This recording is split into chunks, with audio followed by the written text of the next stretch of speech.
U.S. civil rights activist Chris Dorsey joins us now from Richmond. Mr. Dorsey, welcome to the program. Orlando, Virginia Tech, Aurora, Columbine, Sandy Hook. How many more of these incidents do we have to see before there's a change in the gun measures in the United States? Well, first of all of those instances that you talked about, Sandy Hook, I'll add San Bernardino, the Virginia Tech shooting, the incident that we just had in Orlando, they're staged events and they're carried out by the government. And what folks are hearing on television from the talking heads on the Zionist-controlled media are complete lies. And what we're seeing from the stock footage is showing us that these are drills and that these are staged by the government. And this is happening time and time again. And this has nothing to do with the people having too much access to their God-given right to bear arms. This has only to do with the criminal government carrying out nothing but psychological operations against the people. The government of the United States is engaged in war against the people. This not only exhibits itself in the police killing Americans by the thousands, but it also includes these psychological operations that occurred during Jade Helm 15 last year and that are occurring now during UWEX, which means unconventional warfare. And that's Unconventional Warfare 16. And that is the operation that the United States Northern Command is engaged in against the American people right now. And this is a part of UN Agenda 21, which is why they chose a gay bar to lionize and to promote, because they're pushing forward a gay agenda and they want to make homosexuals appear to be victims in this situation and make them appear to be also heroes in this situation. But I guarantee you, if that really happened and it wasn't a staged event, it certainly wouldn't go down like that.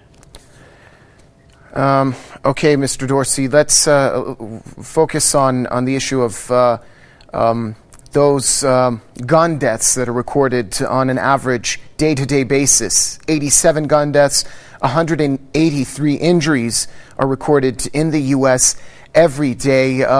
What has to change in the long-running gun culture in the United States to see, at least to see Congress address the issue in a more viable and more tangible manner? Well, Congress cannot do anything to change the gun law because the gun law is the basis of the Constitution. There's the First Amendment, which guarantees the freedom of speech and thought, and the Second Amendment, which enforces all of the other rights of the people, and that's granted by God, and it's enumerated in the Constitution. So man creates the government, and the man is not subject to its creation. God creates man, and man creates government. So therefore, Congress can't do anything to take away the guns from the people. But the point is, the government is behind the drug trade. The CIA is sending all of the opium and heroin throughout the world due to the United States occupation of Afghanistan, and that the drug war is the number one cause of gun deaths in the United States. And the drug operation is run by folks like Bill Clinton, Hillary Clinton, the Bush family, and also this ties in with the shooting at the Pulse because we saw Marco Rubio, who's associated with Bush's W. Bush's brother, Jeb Bush, in Florida as part of a gay prostitution ring, as is the president of the United States, Barack Obama, aka Barry Soetoro, is known as a gay prostitute. This has been presented as fact and verified by a number of intelligence sources around the world, and that's because every leader in the United States government is compromised. And this is how they do it. They'll push forward these crazy psychological operations where the government is staging shootings and then blame it on the people and act as if everyone has lost their mind, when really it is the government who is psychopathic and certainly not the people.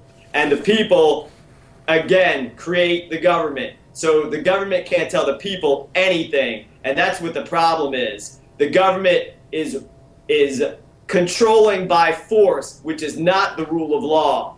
The government and the leaders need to be neutralized, and the leaders of the United States government, they need to be arrested for violating Article 3, Section 3 of this document, which is treason, and it will be easy to convict them in a legitimate court of law, which means we need to convict all of the Supreme Court members as well. All right, thank you very much, U.S. civil rights activist Chris Dorsey.